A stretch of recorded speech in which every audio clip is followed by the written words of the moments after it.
Ohio high school football. It's a juggernaut each and every week. I'm going to take you on an inside look at the high school coaching world.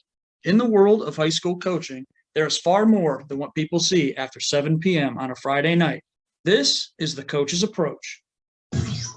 Welcome to The Coach's Approach, a podcast where we sit down with high school coaches and get the cold, hard facts about the high school coaching world. This is The Coach's Approach, where we talk X's and O's. Follow us on social media, Twitter, Instagram, and Facebook, and subscribe to our YouTube channel.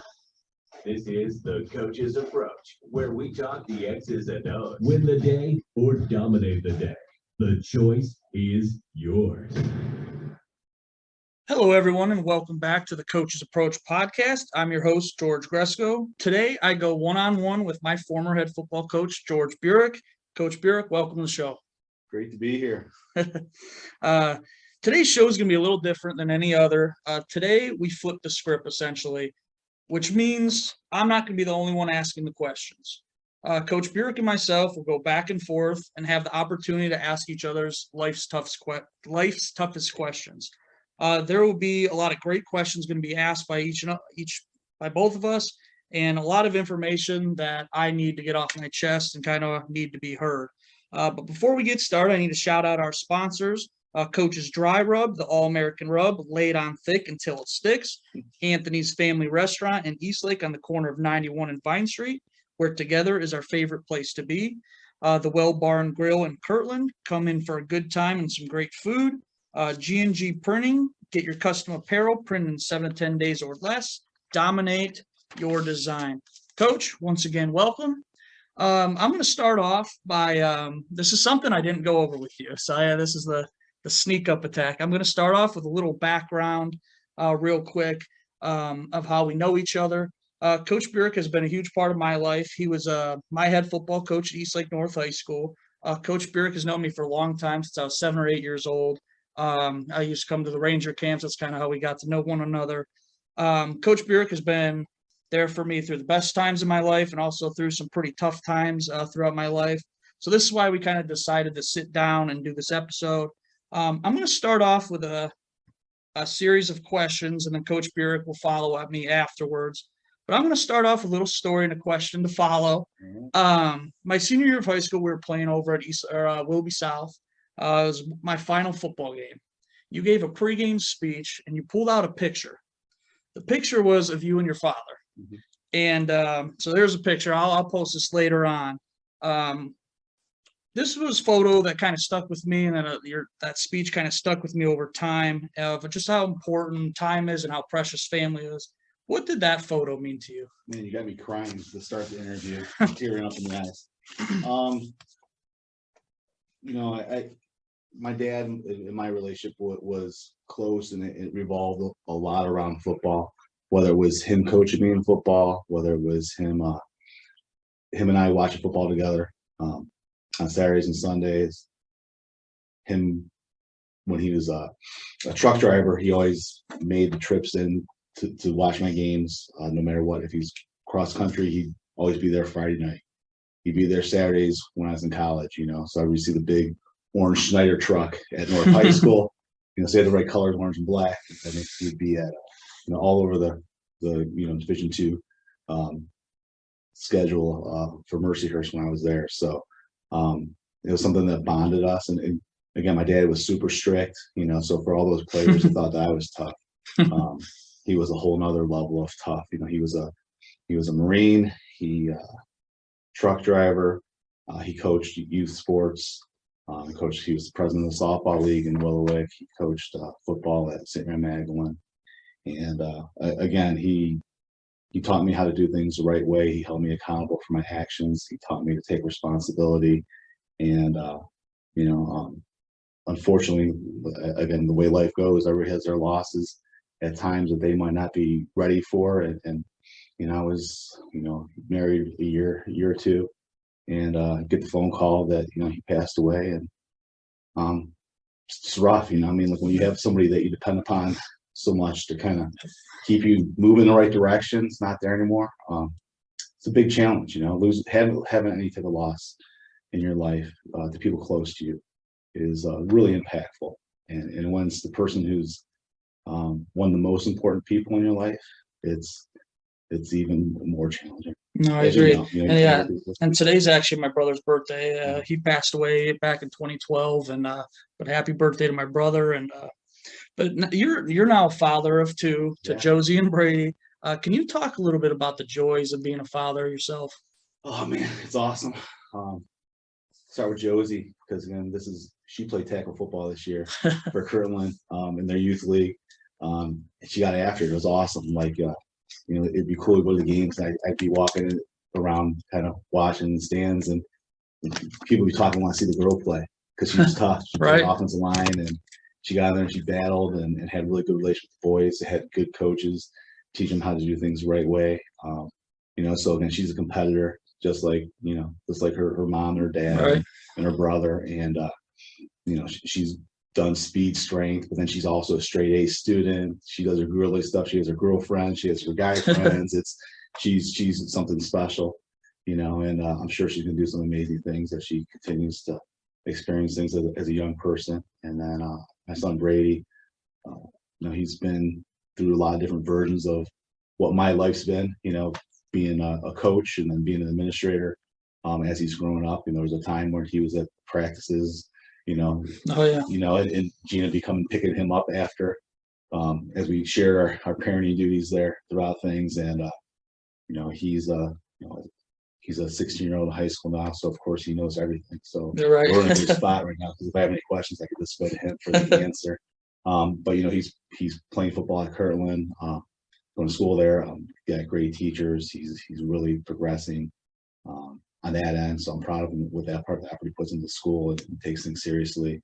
He never forgets to remind me how much better he's doing in school than his father did. And, and he can still do better.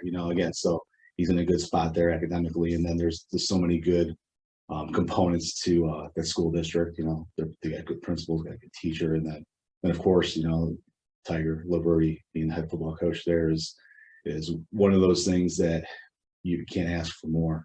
I think a big part of having been a coach and been a teacher and being an administrator now, you see the impact that a head football coach will have on a young person, and outside your father, a lot of times that will be the male influence that you'll look at for guidance. Absolutely. About how to do things right, what it means to be successful, what it means to compete, what it means to reach your potential and try to surpass that.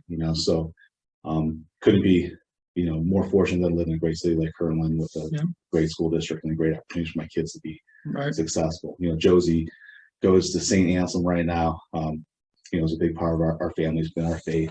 Brady went to K through 8 Catholic school. He went to St. Justin's until they unfortunately closed, and then he went to St. Anselm to finish up. And Josie's at Anselm now through 8th grade, and we'll kind of see where we go from there. But if Kirtland's where she has to go on, you can't beat like I said, the teachers they have there, the coaches they have there, the community support. Right. Yeah, that's kind of funny because time goes so fast. 'Cause I remember babysitting both Josie and Brady at one time, so it's kind of funny. Now they can babysit you. Yeah, right. Moving on to a little of your East Lake North days. I gotta pause you. So I can't. We can't go further than for me just to talk about my wife Gina.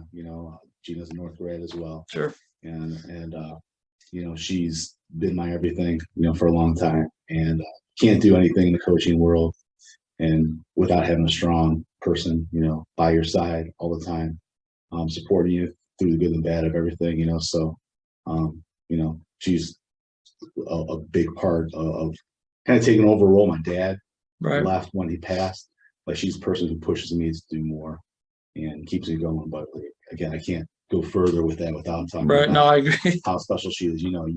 She kicks your butt too. Yeah, I was gonna say she'd be after you. Yeah. But go. We're gonna move in a little bit of your East Lake North days. You were the head football coach at East Lake North from 2007 to 2014. North is both of our alma maters, of course. Did you put any pressures on yourself coaching? coaching there and being the head coach at your former high school? Yeah, of course. I mean, you guys don't know. I was crazy.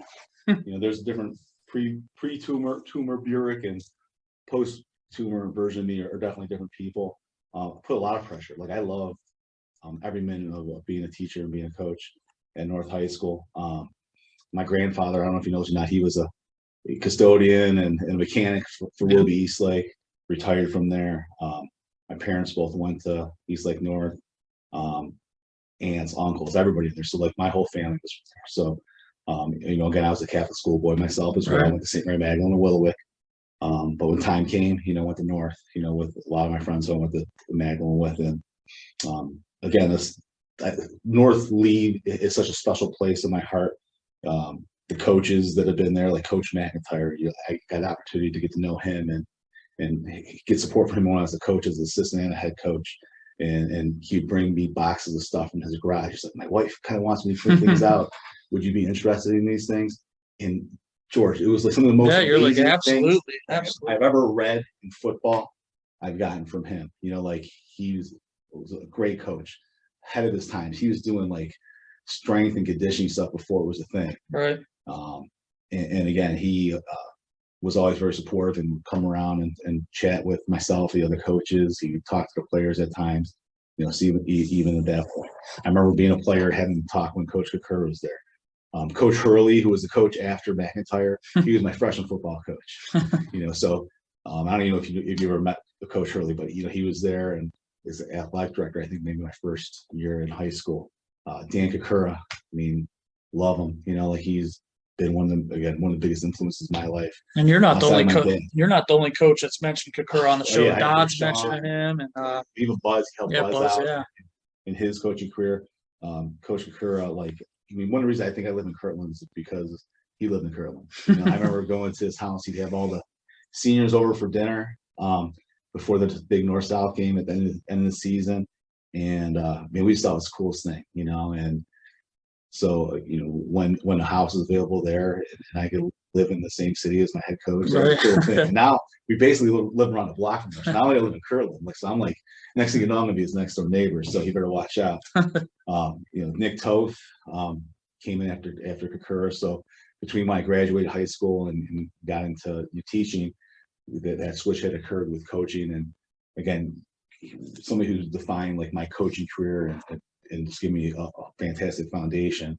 You can't be a luckier guy than go in and get somebody who was a college, defensive coordinator, special teams guy, interim head coach at OU. So he's been around, and he's been around. Even like his son's coaching in college level, and his son actually the first year we coached together, Nick Jr. was also on the staff. So we were the two young guys who thought we were hot stuff, and he made sure to put us in our place often and regularly. And but again, he was a great coach, and I remember when I first met with him to come there as an assistant, I was cocky.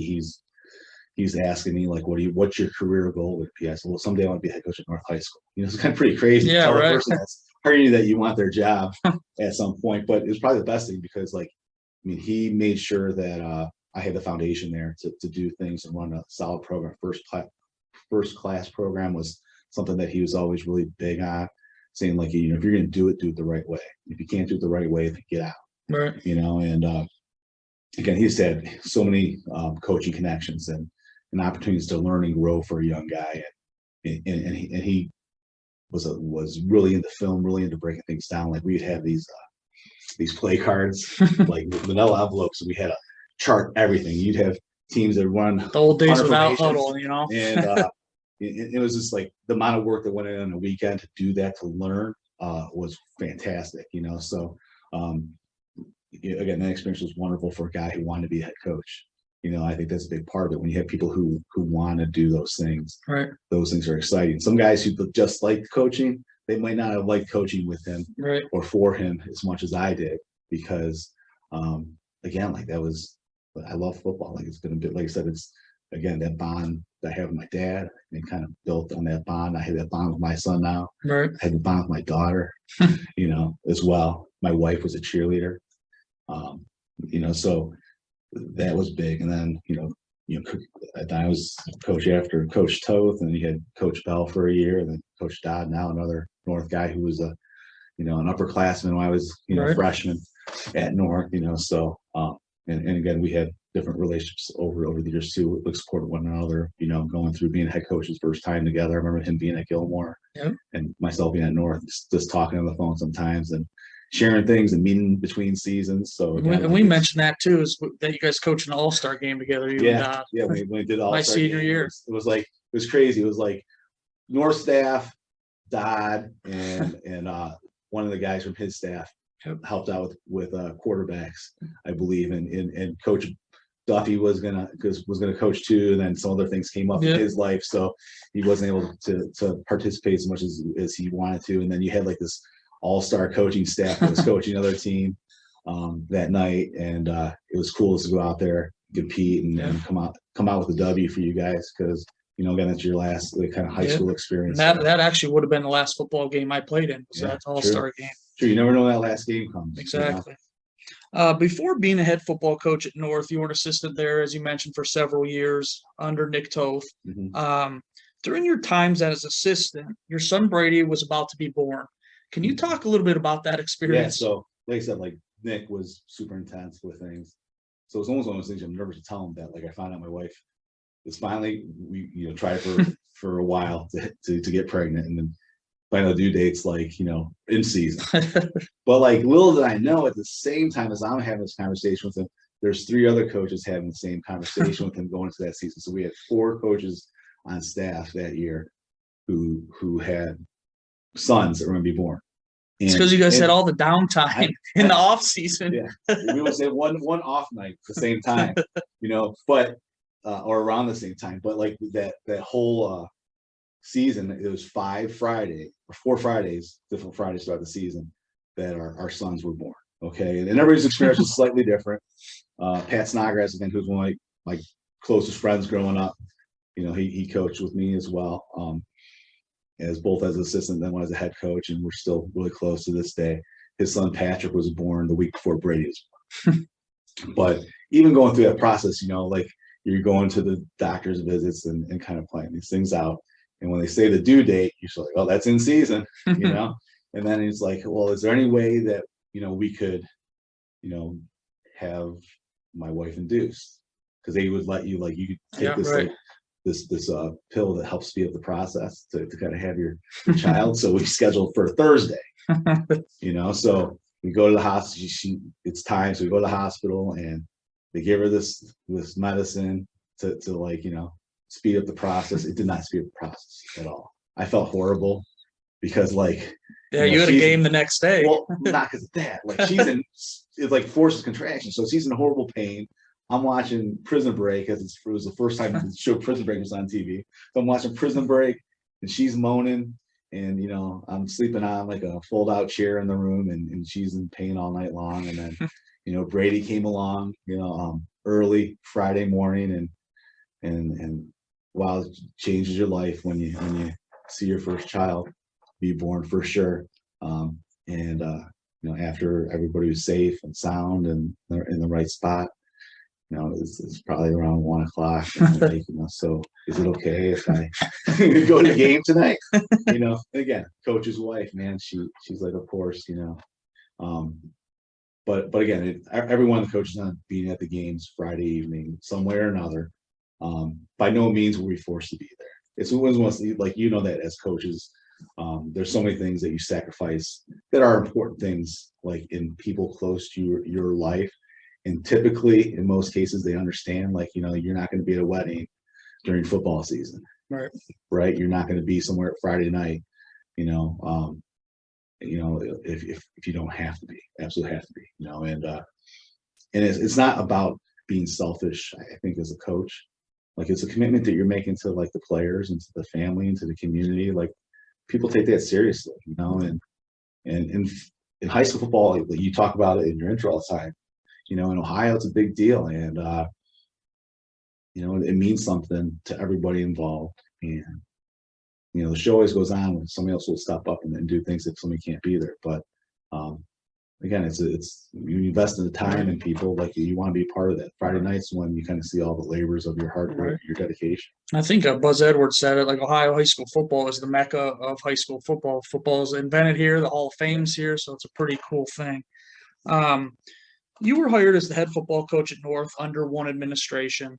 Um, by the time that you were in your final few years at North, that administration was completely gone. Mhm. All new people were essentially at the top of the food chain. What challenges did you face in your final years working under completely different administrators that didn't hire you? Well, I mean, every coach gets their opportunity for a reason, and mine was the worst reason of all. Yeah, again, I told you earlier, like my dream job was to be the head football coach at East Lake North. So, the way that happened wasn't the way that I planned. You know, even before I was had that opportunity, I first got hired as the head coach at Richmond Heights High School. You know, and I was going to. I actually found that article when Yeah, I'm doing research on certain it's things. still out there in News Herald, you know, back when they were a much more robust newspaper. Right. You know, I got hired there, and as first head coaching job, and like I said earlier, you know, basically at the end of the day, like if you can't do things first class, do it the right way, it's time to get out. And I resigned the position 2 months after taking the job, and it was a tough thing to do because I wanted to be head coach, but again, like the ultimate goal was to get to North, and you know, I resigned that job, and Devlin Culver, who's at Elyria, we heard him talk at the African American Coach Association a couple weeks back. He took the job after me, and he resigned like in 2 weeks for another job. So like he kind of like Burich got forgotten in the Richmond Heights history because somebody else resigned the job even quicker than I did. And you know, it's kind of weird, like when things go first full circle to how things kind of connect to one another, even in our area. You know, so the next year, Coach Succi took over. Didn't have, you know, the success that he wanted, and then they brought in DJ and Hicks and Creel. Yep, you know, Creel's all these over guys there. who are on your show already. Yeah. And it was weird because like those guys who were like eighth graders, they had this phenomenal eighth grade team that year that I had taken the job the year before. You know, they're highly feel like, wow, there's some just talent. And there's guys in the high school like Bertram, who was a quarterback for them, had a lot of success, who had just came to the school, and Daniel Yala, who ended up coming north at some point. You know, he was an eighth grader or ninth grader lifting weights, and like, wow, there's just some studs there. Yeah. You know, and then, you know, Hicks and those guys had success there, and then, you know, we hooked back up down the road. But you know, like, so that was kind of like the foundation, being a head coach. And then I resigned position, go back. I was defense coordinator at North before I left. And then when I came back again, you know, I still had that responsibility, you know, and Coach Toth welcomed me back with open arms. So I was fortunate for that. Sure. They were supportive. And definitely, like, again, I talked to them before I made these decisions, because again, it's tough. You know, I talked to Coach Kakura before the decision. Yeah. You know, so it's, you know, like, what does this mean? How does this work? And, you know, it was probably best for both parties, because again, they weren't prepared at that point to do things the right way. In my opinion, you know, they had changed. Their superintendent left. You know, the day after I resigned, the head principal left for a job somewhere else. So it was just, you know, there's things were kind of hectic there. Go back to North, and I don't know how long it was between that event and then becoming head coach, but we had a horrible, tragic incident that occurred in the summertime. Jeff Newman drowned at Nutter Headlands. It was a horrible experience for our kids and our community. I was in middle school at that time. I remember it's just rough. You know, he was such an awesome this person, you know, and so we go through that in July, and then you know, we keep working towards the season, and that's just always kind of like hanging over your head. You know? You see his friends, and you know his position, you know all the spots that he's going to contribute to the team, right? And we played our first game against Brush, Shakespeare opener. We lost the game, and some people just said some horrible things on social media about coaches, and aspects of the program and different things that, it's totally, anonymous. Right. Beautiful. And Coach Toth ended up resigning after week 1. And, he told me, he's like, yeah, I'm going to resign. And I didn't believe it. And then next thing you know, Dr. Miller was the superintendent. Jim Miller was the athletic director, and Mark Gomier was principal. They asked me into the office and asked me if I would be an interim coach. I'm like, hey, Coach Toth is like not gone yet. Let's go get him and let's figure this out. Like, Right. we need him, and they're like, no, it's, he's sure on his decision, and we need you to help us at this point. Would you do that? And of course, I mean, Right. it was, it wasn't about like hitting your dream job at that point. It wasn't even those things I really thought about at that point. It's about like just moving forward with where we're at and doing things for the kids and for the program and for the school, and as a younger head coach, I was, geez, I'm 46 now. So I must have been, how many years ago? I must have been like my early 30s. Yeah, I think so. To have that responsibility to like provide the support to families and to kids and to the school and try to like get things organized within the staff was a real challenge, So I remember we get done in the season, like I didn't even know what was going to happen next with that. So we get through the season, and I go to Mr. Boney, Mark, like, so what's the process? Like, am I like, if I to interview for the job? Is like they post it? Like, what happens? He's like, I don't know. He picks up the phone call. And no idea. Calls Dr. Miller and says, "So what are we doing?" And I don't hear it. And he's like, "Congratulations, you're your head coach. You're moving forward." So it's it was just wild. Right. Kind of like the way things happen in life. They don't always happen the way you draw them up. Isn't that the truth? So I definitely wasn't prepared for like the moment, the way that it happened. And then, we got to work, we started putting things in place and like I said, it was my dream job, is what I always wanted to do. I thought I would be a teacher and head coach at North until the day I retired, that they keep moving, they keep changing on teachers in Ohio now. But like you said, we did have a change in administration, throughout that time. And I'm doing my doctorate now. And when you start learning more about like some educational leadership and leadership in general, like you need alignment. And there's nothing wrong with people having different points of view and ways they want to go about things. It is what it is. And, we had good leaders in place in the district. Dr. Thompson came on board and he was a mover and shaker, and he got a lot of things done that have been waiting years to be done. Like if you look at those buildings and the facilities, and look at these football field and everything like that now. That's what I'm saying. Awesome. We practice in mud bowls. We were hoping for one nice one that we could share between the districts back in the day. At a minimum, you have some awesome facilities. The buildings and the learning environments are fantastic. So like that was part of the process. Like, and we got done with the season. It was the year after the Tuma season, and Dennis Riley sat down with me and it's like, hey, look, I don't know if this is, the right way moving forward.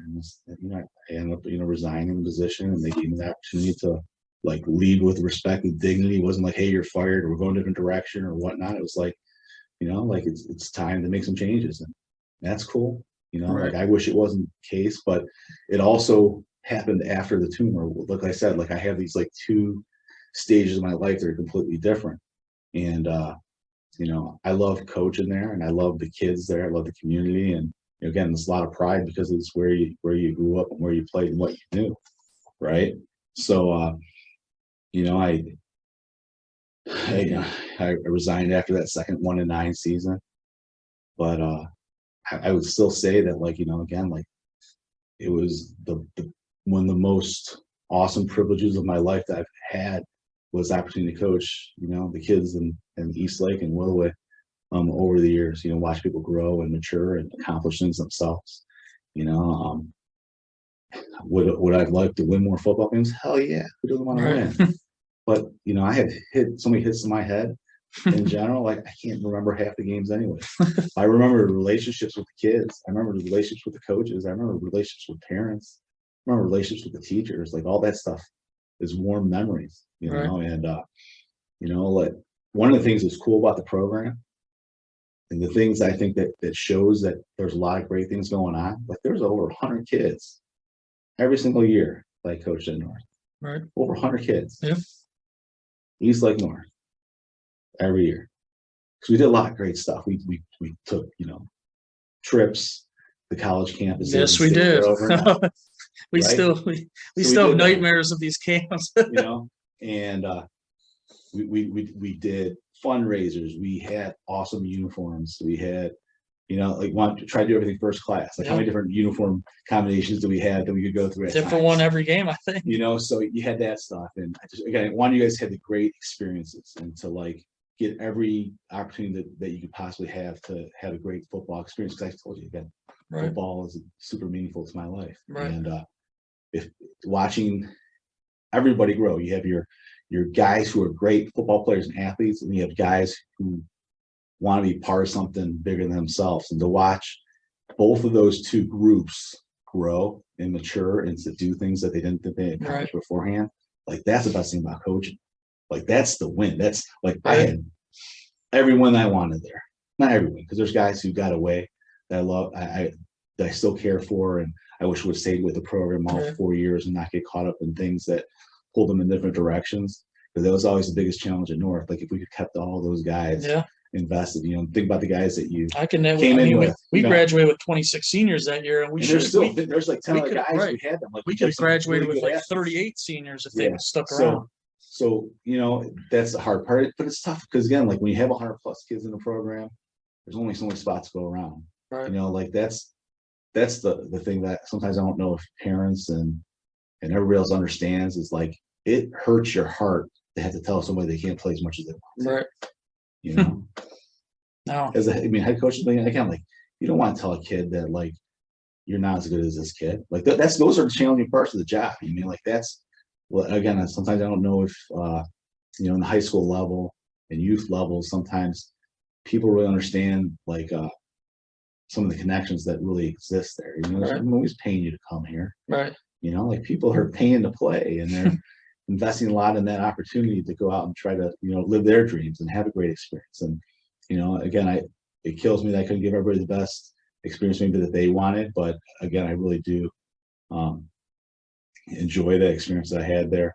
It's crazy, like 7 wins your senior year.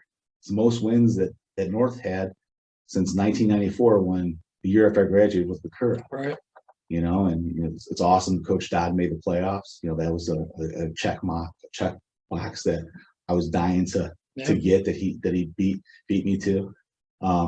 Hey, we were Division I, Region 1 at the time. Not just it doesn't. Sometimes Division II with the guys they have, it's tough. Right. It's not tough for different years, and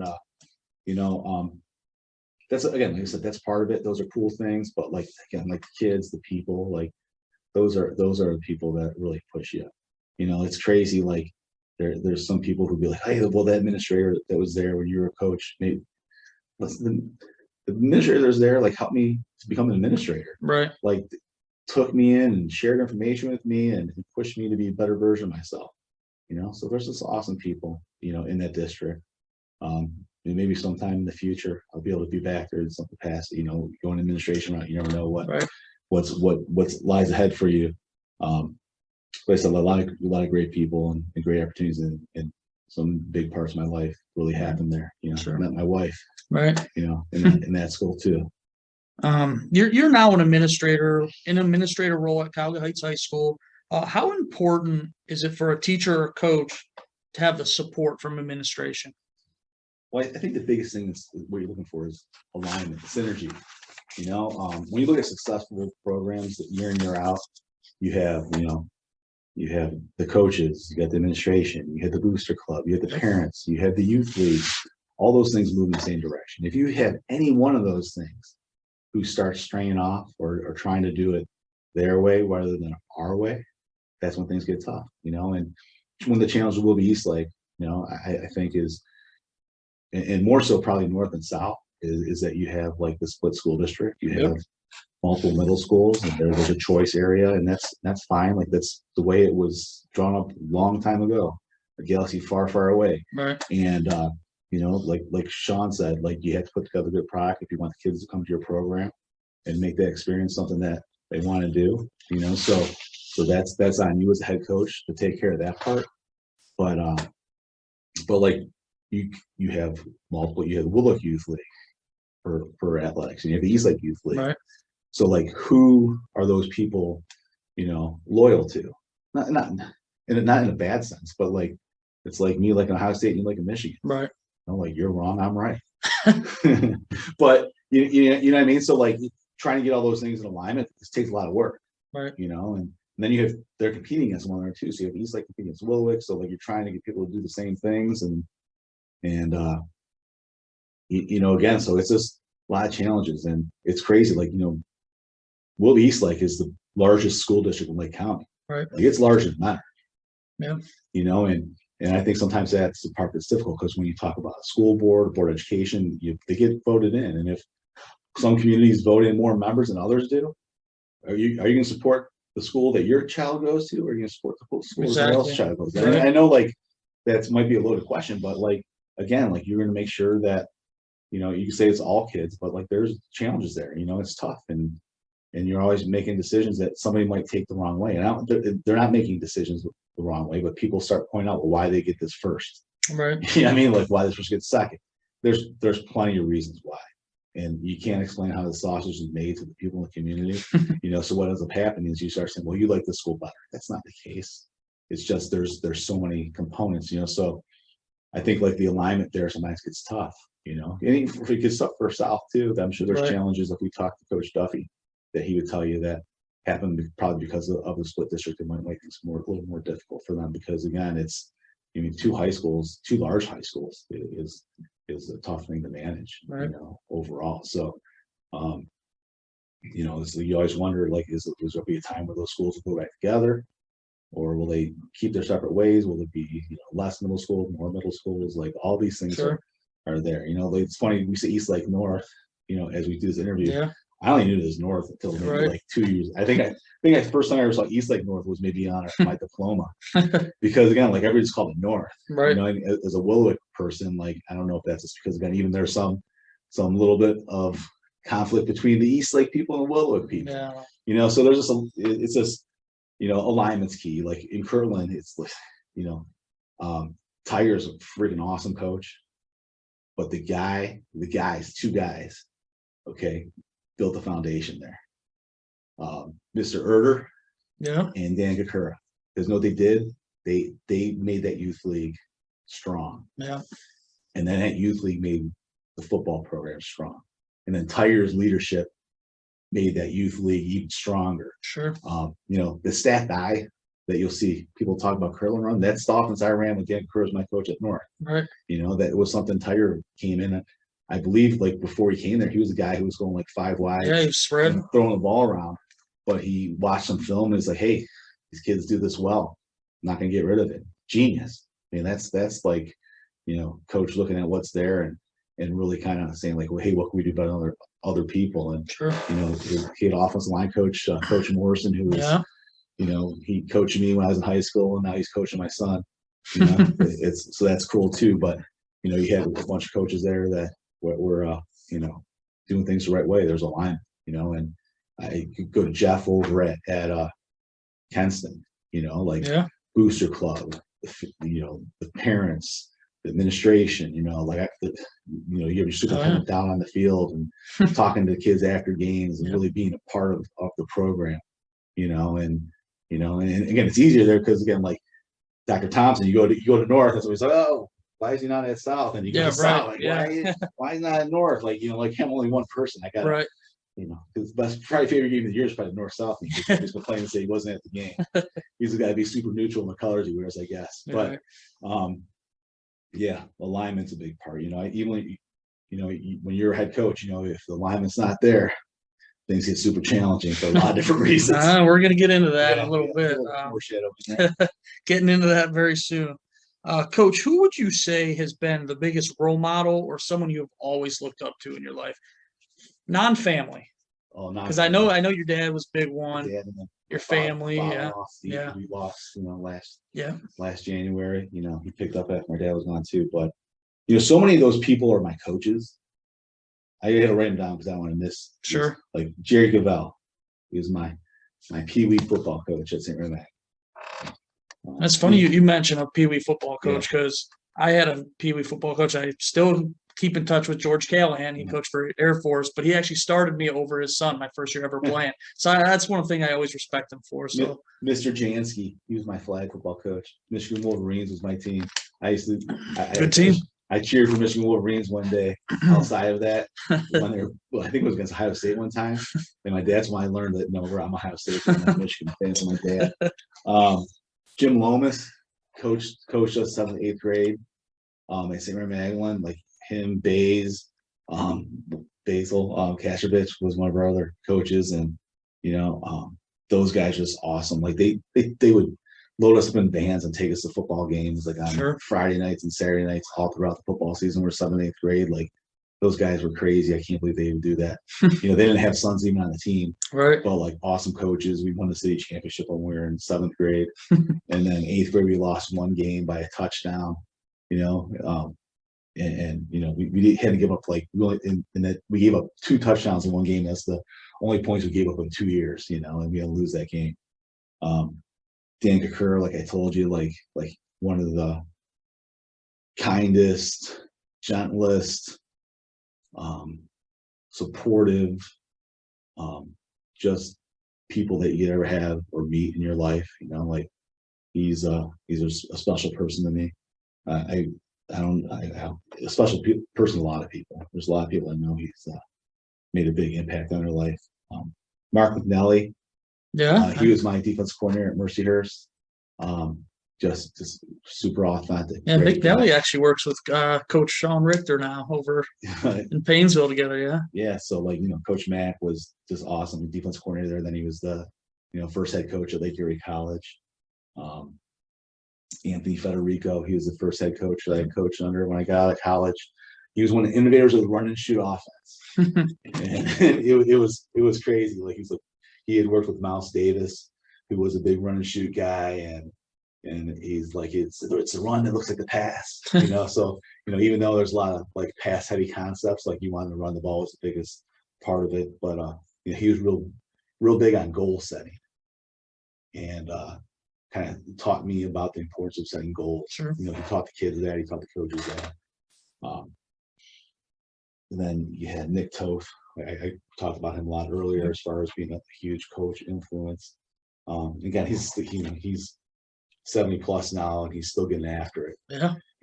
Coaching. He was coaching basketball over at Lutheran West when I was athletic director at Cuyahoga Heights, and he's still like this fire, man. Yeah. This fire, man. That guy's got, I hope I have energy like him and the drive that he has and will always have. And then another guy like Bruce Mays. So I know Bruce has been around a couple times when you're in high school, but he's North grad, yep. A little bit older than my dad, and he went on to a lot of success. Like he was in multiple colleges, coaching, athletic director. He was at Miami with Jimmy Johnson, national championship. And Jimmy Johnson went to the Cowboys, went there, won some Super Bowls. Yeah. So like since he had grown up and know my dad real well, he had always just, he and I stayed in contact like throughout my playing and coaching career. Like as a player, like he came to one of my Division II college games. You know what I mean? Like that was awesome. And then when as his coach was coaching, he'd say, "Hey George, you gotta read this book, read this book, read this book." And they were never football books. They were always like leadership books, and they were things about business and things about success and just great guy, with so many experiences. And again, he pushed me to look outside the box in different ways to get better as a person. And he's got his Super Bowl rings, and that just reminded me. I wanted to make sure to shout out to our buddy Hug, who's with the Rams, got a chance to be another Ranger alumni with a Super Bowl ring coming up in a couple of weeks. Yeah, there's just so many people. And again, when you look at the list, a lot of those guys happen to be coaches. Yeah, sure. You know, Right. Coach, in 2012, 2012 was a bit scary for you, for you and your family. You found out you had a brain tumor that year. Yeah. As you mentioned, can you talk a little bit about what you and your family were kind of thinking or going through during that point in time? Well, when you find out that they got to drill into your skull and take out a thumb-sized portion of your brain to deal with the tumor, kind of like an out-of-body experience. Sure. I had 2 young kids at that point, of mine, and then I had 100 kids of mine that were my football players. I had 20 students of mine that were my people that I cared about and were worried about. So this is crazy process. How I would do some out there things like do tackling drills with the whole senior class. So Labor Day practice, I put the pads on and doing tackling drills and got a concussion as usual. Nothing new there, but I was getting more concerned because there was a lot of NFL players that were experiencing some right around that time was like the CTE and stuff was getting big and all that. Blown up, and like I talked to like John Smith and that's I don't know if you can be worried. There's nothing you can do about that. And then talk to other people, talk to my doctors, and I bugged them so much they eventually agreed to give me an MRI just for peace of mind. I'm like, let's just do it for a baseline. Sure. So I thought, and they agreed to that. And then my doctor set it up, and was going to Lake West. I get an MRI. Again, I'm thinking, right. Right. Get out as soon as I get out of the MRI. Like they're like taking me to a room, and they're like, you have a tumor in your brain. We need to do emergency surgery. And like whoa, before somebody gonna do brain surgery, I need to talk to some other people, like maybe get another scan first or whatever. Because again, you have 2 little kids. I have a wife. And I had all these responsibilities. People that count on things that I had to do. So it was just great, and it was just one of those years too that were tough in general because it was a year after you guys had graduated. So we graduated so many starters, right? Guys with experience, and we're playing a really young team. Had some guys get banged up early, so relatively early in that season, I know all these things going on. I didn't tell the players. I'm going to get tests, and I had coaches had to pick up some slack in practice. So the same guy who was there when the day his son was born, was like missing practices because I had to get different scans and other specialists and different doctors. It's true. And again, things happen in mysterious ways. Like Gina had 3 students that year whose parents or mothers were brain surgeons at the Cleveland Clinic. So it's just fortunate, right? It's all about having the right people. Like Dr. Racinos did my surgery, it was smooth, like that all worked out fine. But it's just a tough season going through. We had incident with another school. I had coaches MF players and doing all kinds of stuff, and they started a big fight, chaos. I know exactly what you're talking about. That's why I laughed. Yeah. And I remember Steve Thompson was there. I look at him in the eye, and I was almost what do I do here? And then they're making claims that we started it. And I was so you have to go through the process of answering questions, right? And the funny thing is that coach on another team is in jail right now, and it's been for a while for doing stuff. So things happen. Sure. Things happen. So I said it was a stressful year, and fortunate God helped me through it, and my family was supportive, the community was supportive, the players were supportive of that time in my life. And that was, when you wake up and you get a helmet signed by all your football players, things like that are special. Yep. I mean, that's part of football that is so awesome. Even when my dad passed away, I remember coming to St. Justin's with the casket, and when I look into the church, the whole football team's in there, Yep. in their jerseys, and all the coaches. Meant a lot, you know. That's I remember going through that with players too, Jeff and some other of our players, whether they lost a parent, they lost a sister, a brother, things like that. And it's life. Football's life. You hear that? It's life in a lot of different ways. Sure. Before we flip the script, I always ask, who is Coach Burich for the listeners and viewers who might not know you? Who is Coach George Burich? Yeah, you know, on the outside, sometimes I'll get the reputation of a tough exterior, but like, you know, as you can see, as I got teary-eyed or emotional, a lot of times throughout this, just thinking back on some of these things is, you know, I'm somebody who cares about people in general. Like I would do anything for anybody. You know, if any of my former players or students called me up right now, I'd be there for them in a second if I could be, to provide them support any way I can. You know, so I'm a loyal and dedicated person. Love football. Love teaching young people. I love having an impact on others around me. You know, and again, sometimes you're doing that in a stern way, and everybody's not prepared to take things in a stern way anymore. You know, it's just tough because that's the way I was raised, and I think that there has to be a little bit more of that sometimes. They can't be too much coddling, but at the same time, like I said, like on the side, I'll coddle away. You know, behind closed doors with plenty of things. You know that, like. I'll do whatever I can to support those around me in the best way that I could. That's good.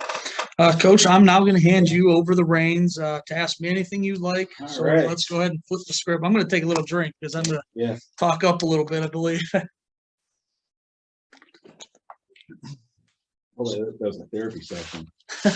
So, again, I know this, but why don't you tell listeners about your individual coaching journey? So what did that look like for you after high school? So I kind of want to start off with when I was in high school, because that's kind of what brought me to be wanting to coach. I helped out with several youth leagues, St. Justin Martyr, Willowick Youth League, East Lake Youth League.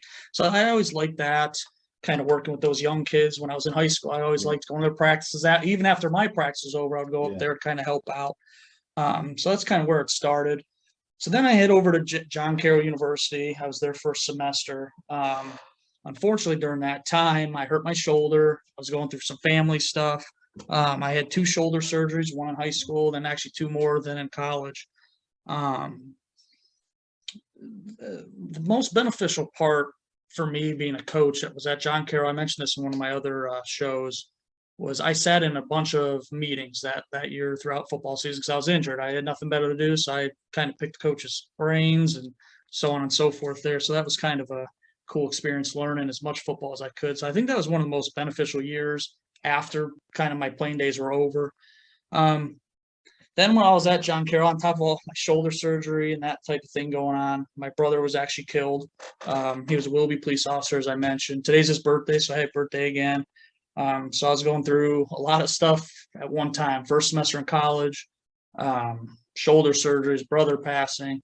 So at that time is when I kind of decided to step away from school. And a lot of people were just telling me to stick it out. But as you mentioned, when you're going through something as tough as that, a lot of people don't understand it sometimes. So at that time, I stepped away from school. I was going through some tough things. My mom was struggling a lot. So I came home. But that kind of worked out because you asked me to coach at the middle school that I attended, which was Willowick Middle School.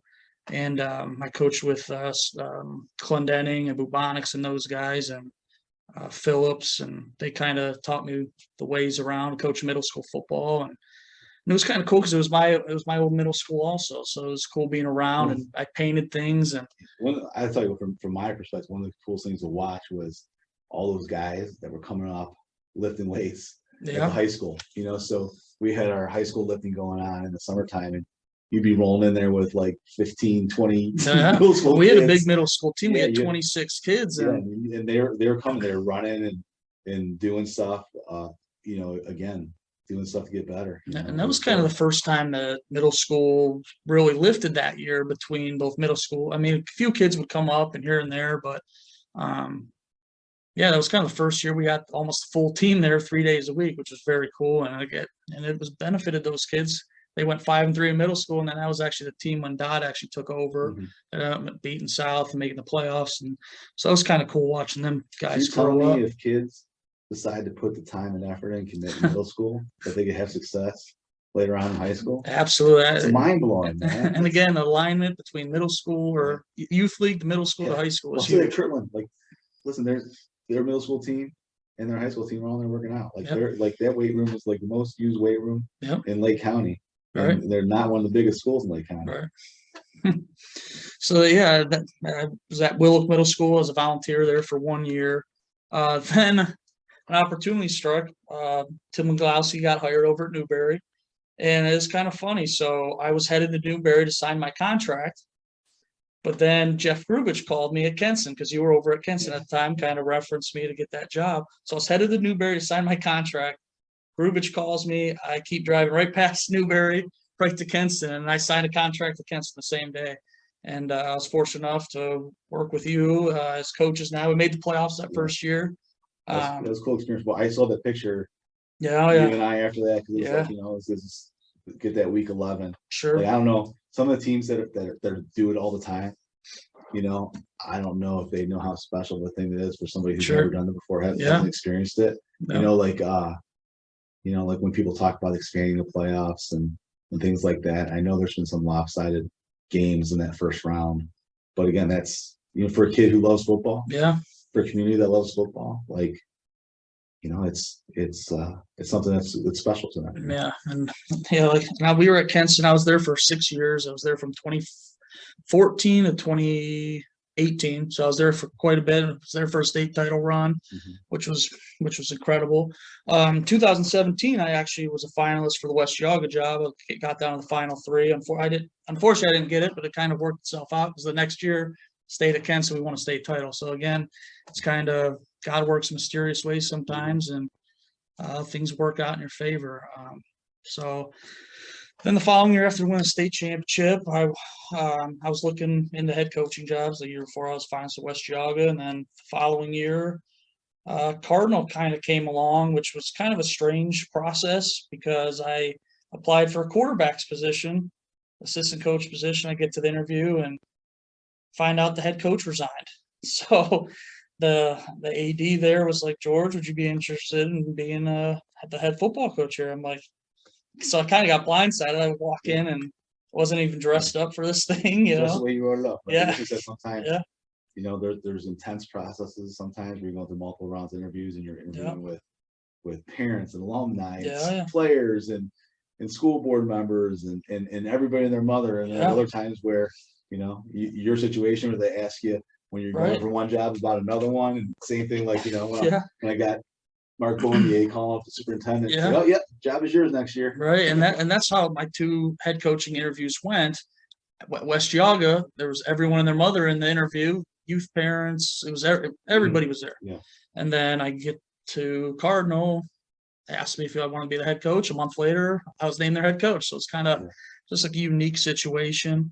So that's kind of my coaching journey and how things kind of worked out. Then this past year, I actually got the opportunity to after that, everything kind of went down at Cardinal, which we're going to get into, is Kahari Hicks gave me a call, and Max Stevens. I sat down with those guys, and I helped out on Friday nights and helped with the quarterbacks on occasion, and that was a cool experience too, because it was different program that I haven't been around. It was an inner city school, so it was kind of cool to see like a school like that, how they kind of tick, and those type of kids that are hungry to come to practice every day. And listen, they have some elite athletes there. That's the whole thing too. Like, some programs, just have different levels of talent. Sure. You talk about a place like North, it's you have these ups and downs of like some of the elite players. When I talk about elite players, I'm talking the ones who have the strength, the size, the speed from God. Yeah. They're born with it. Yeah. Not talking about those hardworking, just stud athletes that go out there and compete. Let's talk about the freaks. Yeah. The ones who walk a little different. And that's the first thing I noticed. They walk a little different, a little sprinter stuff. Even like, when we were at Kenson together, Bruce Mays came out there the one time Yeah. and talked, and he was watching. He saw one kid. That kid walks like an NFL guy. Yeah. And like then that was a good team. Like those are Right. what good teams had. They have a bunch of these guys who just have this next level. I mean, it's one thing to be, a 5'8" George Burich and lift weights and Yeah. go out there try to compete to the best of my And one of my ability. My ability level might be a 6. So I try to give it as close to 6 as I could. right. But when you have those 10s and those 9s, and they're giving 10s and 9s, Right. holy smoke! It's Yeah. just hold it, speed. And not even just speed. It was just the size of Yeah. kids. My first day was at one of the practices, and I look up. I'm like, "What grade are these guys in?" They're like sophomores and juniors. I'm like thinking Yeah. these guys are seniors. 18-year-old kids. So that's kind of my coaching journey up until this point. So What was the most challenging aspect of being a head coach that you might not have thought about before you got to that spot? there's quite a few different things that came to mind when I knew you were going to ask me that question. First thing when I was at Cardinal was I was the youngest adult working in the building. I was the youngest guy, so sometimes people didn't take me as serious as the older people in the building. So I thought that was something that kind of stuck with me, and which kind of irritated me at times because as a young coach, I think sometimes we think we know more than others, which is true sometimes. But I think that was something that kind of irritated me over time was I was the youngest in the building, and people didn't want to say I was right or didn't want to take my opinions into consideration, things like that. And then kind of relating things to when I was at Kenston did everything the right way, as we mentioned. They were prestigious. ADs were at everything. They just did everything the right way, and sometimes over the top, which is good at times. But at Cardinals, sometimes they didn't do things by the book, essentially, in my opinion. And I wanted to do things my way. I wanted to build the program my way, and sometimes that rubbed the people the wrong way because they had one coach there for, I think, 18 or 19 straight seasons. So when I got hired, some people didn't see eye to eye with me, and that's okay. They had their views, I had my views, but I wanted to do things my way. Well respected in the community. Yeah. Did a lot for the program. He was a teacher. Yeah. So like, geez, the guy's name's Cardinal, and he was Yeah, head coach at Cardinal. right. What we asked for, and so like it had to be challenging to go there. Like you're following a guy that people liked, and regardless of whether people liked the offense he ran or defense he ran or some of the program things, people still respected that guy. Yeah. So you're going into following in his footsteps. There. But talk to me about you talk about challenges, but how many players did you have out when you were coaching there? I think that. So when I got to Cardinal on the roster that was given to me, there was 23. So that would have been in 2018. They had 23 on the roster. Mm-hmm. So what we did when I brought in Sean Richter was my first hire. He was my offense coordinator, and then Kevin Baggett, not too far after that, he was my offensive line coach. So those were the first two I kind of brought in.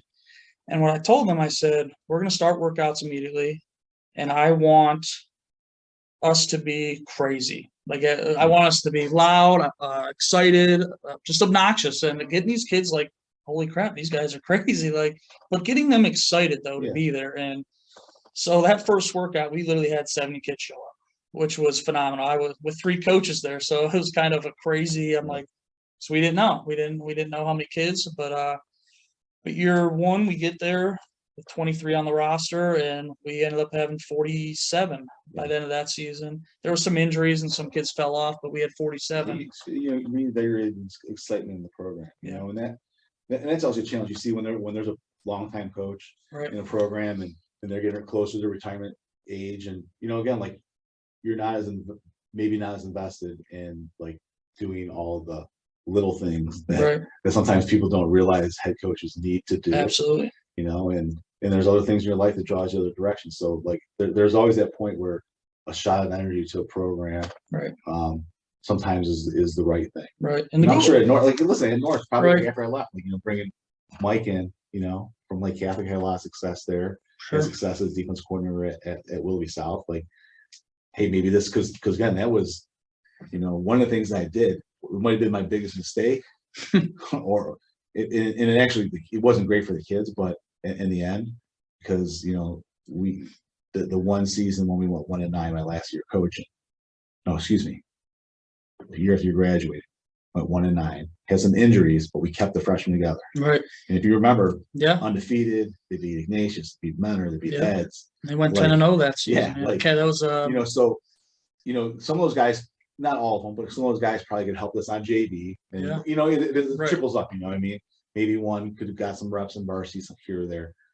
So cut those guys all together for that year. And then the next year, played a ton of them. Right. Like, so my year that we went 1-9 with a ton of, like, I think there was like 10 sophomores starting Sure. and one freshman starting. Yep.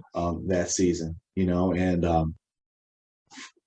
it's like one of those things where those kids didn't get actualized maybe their full potential because, Mike comes in a year and then, Twinsburg comes and throws a bunch of money at him to go there. right. And then Sean comes in, so you have those one of the probably best classes Yeah. to go through North, ends up having 3 head coaches. Right. Their sophomore, junior, senior years. Yep. Really, really stinks. Like I'll get to that with a question you a little bit too as well. Like, if I would have still been there through that process, it seems to the end, I wonder what we could accomplish. Sure.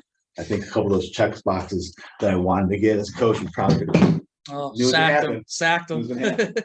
I think we could probably done that with that group of kids because there's some pretty special players in there along the way. So And then actually, I wanted to mention this. Another challenging thing for me was as a young coach again was the parents. And I think if any coach doesn't say parents, I believe right now are a huge problem sometimes that distract people from what is actually going on. They're like, we'll say we have workouts from this. Well, we can't attend that. Well, I'm sorry to tell you, but that's going to affect what's happening. So we had a big, not I'm saying we had some great parents, but we had some parents that were just, didn't see eye to eye again. And it was kind of, well, again, if you're accustomed to, showing up to practice once 2 days begins and then Right. playing, like it's a hard change in a community like that. Yeah, lifting weights and getting strong and being in the best shape possible does a couple things. One, it keeps you safe from injury. right. 2, it helps you compete at the highest level you can. So it's an education process. And obviously it worked because you got the numbers up. With what was going on in the participation. I know there was a lot of excitement and buzz like in the community with what was going on there and some of the things that were happening. Because again, that wasn't part of the program. And Right. again, like it was all you took things that you knew from high school. Yep. And North, the way we did things, which was the way the things that Toth Yep. did, and you took things from Kenston, Right. and that's what Trib did. Yeah. So you started putting together a first class program there of opportunities with lifting weights, with Right. watching film, with facilities, and And that was the just thing a is lot I of was, different aspects. I know, like, right. and that's like, again, you talk about the challenges. I mean, to build all those things, it's not like a click Yeah. of the fingers. I mean, that's a lot of time and effort and Right. planning and involvement. You're getting commitment from, administration, school board members, people in the community, Yep. fundraising. I know that you're doing a lot of that to Yeah, I be think able in to the provide things to your student those athletes. 2 Because they're what years- the benefit. in Like, those 2 years, I think we raised like $25,000 in 2 years, which is like outstanding. Yeah. Yeah, for So a small program like that, Yeah. when you're not used to that influx, and like that makes such a, again, how much of an impact it makes on the athletics department. Because now if you could bring in that $25,000 and purchase things that normally were coming out of the athletic budget, now Right. that goes to the other sports. exactly. So it's like, listen, we could buy a couple of helmets, we could do a couple of these things, and you could take this money and do towards like, some of these girls sports and some of these other sports that Right. maybe don't have the revenue that comes in the same way that football does. So like, it really benefits the community. Like we were raising, like, I mean, it was the, I couldn't imagine because you were And dealing with more- 120 kids. well, you had all the students had awesome booster club, Right. there was a lot of people that did things, the bingo program and an opportunity to get money in from bingo. So you had the opportunity to get workers for bingo, bring money in that way.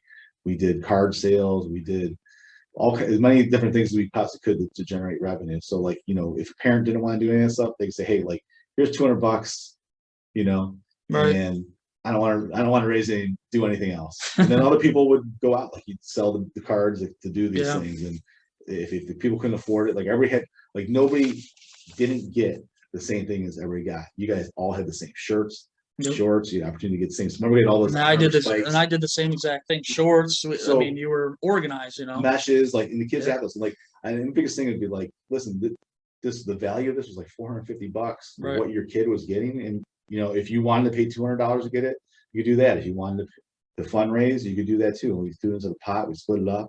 I had Jim and Kim DeFrancesco, who Yeah. were freaking, Yeah, phenomenal. those two Right? awesome. Like they ran all those, night the races Yeah.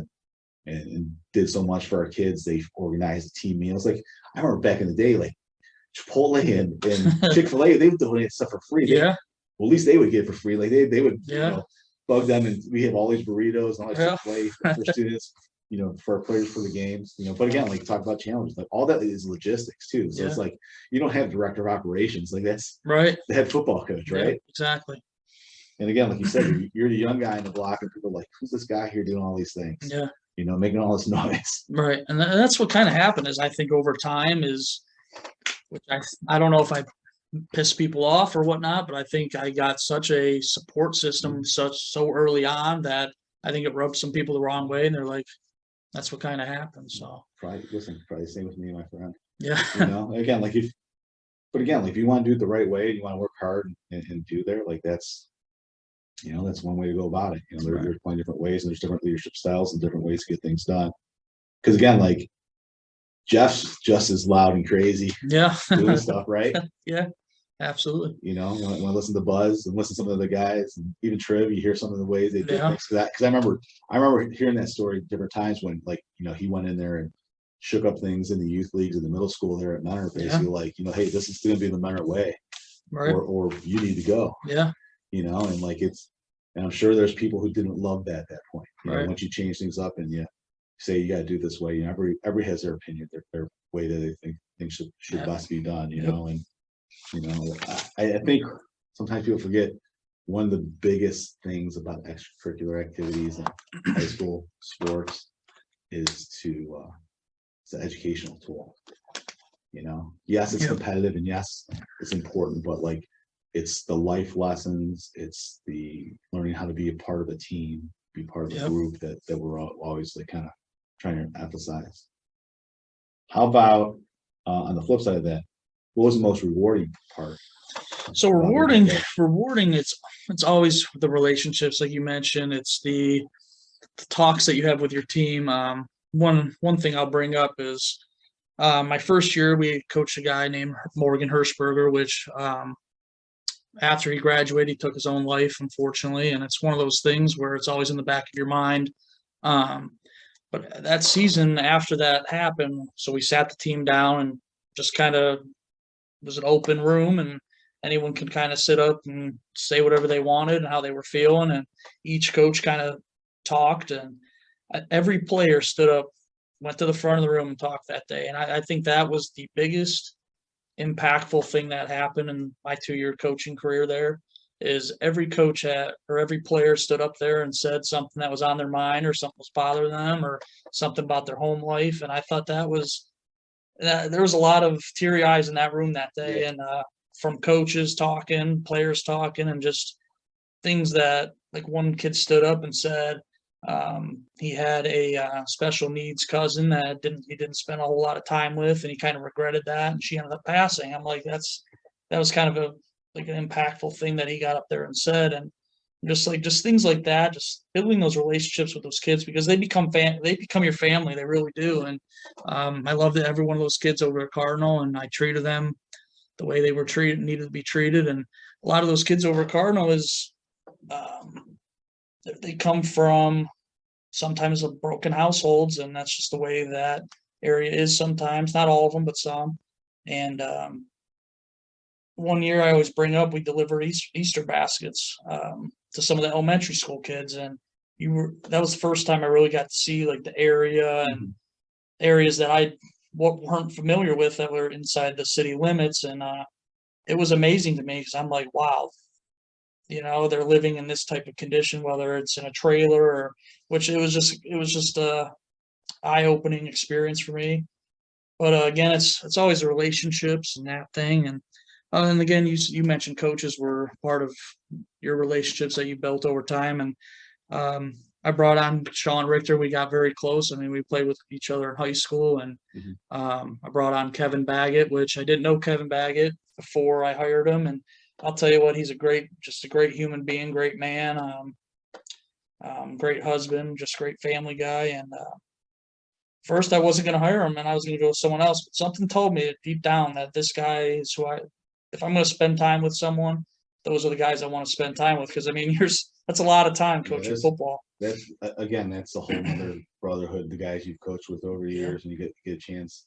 I know the guys at Kenston that you got to build a relationship as well. And that's again a lot of good memories with that too. Like going to the coaching clinics together. And, Oh yeah. Late nights, early mornings, breaking down films. A lot of funny stories. Yeah, a lot of stories. There's always something there funny, but that should be one of the podcasts, the funniest coaching stories. Get a whole bunch of coaches in the room, and then we probably all get fired from our current jobs. Got out what some people did and what we've experienced and not reported to the authorities. That's a joke. Too funny. Anything illegal. We'll edit that out. But yeah, it's all about the relationships at the end of the day, and kind of, it's heartfelt, and people that are always going to be a part of it and part of you, and it's family, And again, it's, for every coach that you're going to have on this podcast, for the most part, unless you start going to some of those college guys, you're not the highest paid coach is making like $10,000, right? For coaching, and it's a 365, 24-hour a day, situation. Yeah. When probably one of the most significant things that happened to me after I resigned from being head coach was how quiet my phone was. Like, the texts and the phone calls, stuff like that, like all the time. There's always something. Yep. It could be a kid calling me, it could be a parent calling me saying they need help with their kid. Right. Like, can we meet and talk about this? Or what do we have to do for that? Booster meetings coming up, things like that. Emails. Building principal calling you up and letting you know some stuff that's going on, whether it be in the community, but be with one of your players. So like, there's a lot of time and a lot of effort that goes in. And again, it's not about the money. The money, really, for me, for the guys that coach with me, is usually keep their wives a little bit quiet. To say, hey, I think my coaching pay was my wife's jewelry fund. So it went right to that. But like for a lot of coaches, your main salary comes from your teaching position. And you were a different scenario. You weren't a teacher. Right. You were a paraprofessional or student attendant at Cardinal School. And I don't even think, like, when you got hired, was that even part of your? You didn't care about that. You weren't. No. I was looking for a head coaching job, and so I took the head coaching job. I knew that there wasn't a position in the school at the time, and I took the job anyway. And I had a job over a few different things going on at that time, working, and I got hired. And a few months later, they asked me for an opportunity that said, would you want to be the learning center supervisor, the new position we're going to kind of create? And because I know they had some attendance issues going on, and working with like some of their online school kids, and there was issues with that, kids taking credit recovery courses, and that's kind of kids I kind of worked with, or kids that needed one-on-one work. So that's what I kind of did. But I wasn't looking for that position. I just want to be their head football coach. And that's not even that, like, the position's not even that crazy, because like, this is the way it works for those who don't know. I'm an administrator too. Yeah. So we do this. It's like, you're not even a teacher of record. Like, there's a teacher who is basically responsible for all those classes. Sure. They have to enter the grades. And do all that part. Like, they're the ones who make it legit with the state of Ohio, Right. So I don't have a teacher's license. I don't have anything like that. Paraprofessional. So you get that yearly certificate there in that spot. Yeah. So that kind of leads into the next question, which will kind of let you share some information that you haven't had an opportunity in any form thus far. And I know we've talked a lot about this over the past year. It's been a year. It's coming up on a year in March. For a year since the whole thing kind of started and transpired. So your time at Cardinal was cut short before you could see the fruits of your labor. I know they had a pretty good season this past year. And so wins was awesome, because again, like, it's like it's not like you want those guys to not do well. Right. So I know you're excited to see them, reaching those goals that you guys have set out as a program. But you didn't get to be the guy on the sidelines there's always that what if, like, could we win a couple more games if I was the head coach? Right. Could we win a little further? If I was head coach Right. and we're still doing these things, and where would we be looking next year? So like there's The worst part about that was me and Richter talk about it a lot is, and Kevin Bagg, we all kind of talk about it, is we were there through 2 classes that didn't have a whole lot of talent, but we knew we could win some Well, games. listen, it wasn't that, like, again, the Yeah. foundation wasn't there. Like, they Right, weren't right, doing that off-season lifting. Like, that's Right. commitment. Like, Right. goes back to that story about the middle school kids that you're bringing up the north when I was still coaching there. right, Like, the kids that were there now, like, they've invested. right, Like, they're invested. They're invested in the program. They Right. have the foundation. They have that part. right, Like, that's the part that helps you in the fourth quarter. That's the Right. part that helps you in 4th and 1, exactly. 4th and inches, like 4th and 10. Like, Right. when you have to convert that to keep going, like, that's where it comes from, right? Absolutely. And when we sat through, when we first got there, there was it was a mess. It really was. There was uniforms in the storage area all over the place. We had to inventory all that. There's just little things so we sat through the crap for 2 years to get to where we knew we were going to be in year 3 and year 4. And that's what kind of stinks the most is we were there. We did the 2 years that kind of sucked to do the rebuild. And then we get to that year 3 and things kind of went down the way they did. We knew what we were doing in year 3 because that was a talented group. They were lifting for the 2 years. They did everything in the off season to, through 2 days, mini camps. They fully committed for 2 years. Yeah. And in year 3, they ended up going 7-3 and making a playoff appearance. And think about that. That 7-3 after, like, those kids went through a lot too. Like, I don't know if people understand, like, the emotional impact that put on those student athletes, what was going on. Because I a lot of disinformation Yeah. or lack of information, and Yeah. like, the lifting wasn't going on. Like, some of Yeah. those things that you guys put in place there wasn't happening. So, like, and they still did that. Yeah. And again, like, was another part that they missed out a little bit on. But so what happened? Well, a lot happened in a short amount of time. Uh-huh. Like I said, it's coming up on a year where it all kind of transpired. From March to April was kind of one thing, and then from April to June was another. So how kind of started? A guidance counselor walks in at the end of the day one day, and I forget the exact date, March 7th or something, and she asked, George, have you been entering grades for students? I'm like, kind of sprung on me, and I said, no. I said, I didn't even know I had access to this kind of thing. Not a teacher, again, like we had mentioned. I just took attendance. So you didn't grade assignments? No, so I didn't even know I could do that, and apparently I could have, but I didn't know. Why would I have access to this in the first place? I'm not a teacher. I'm not administration. So this is a program. So you're telling me. So here's what's going on. You're changing grades for football players, so they're eligible.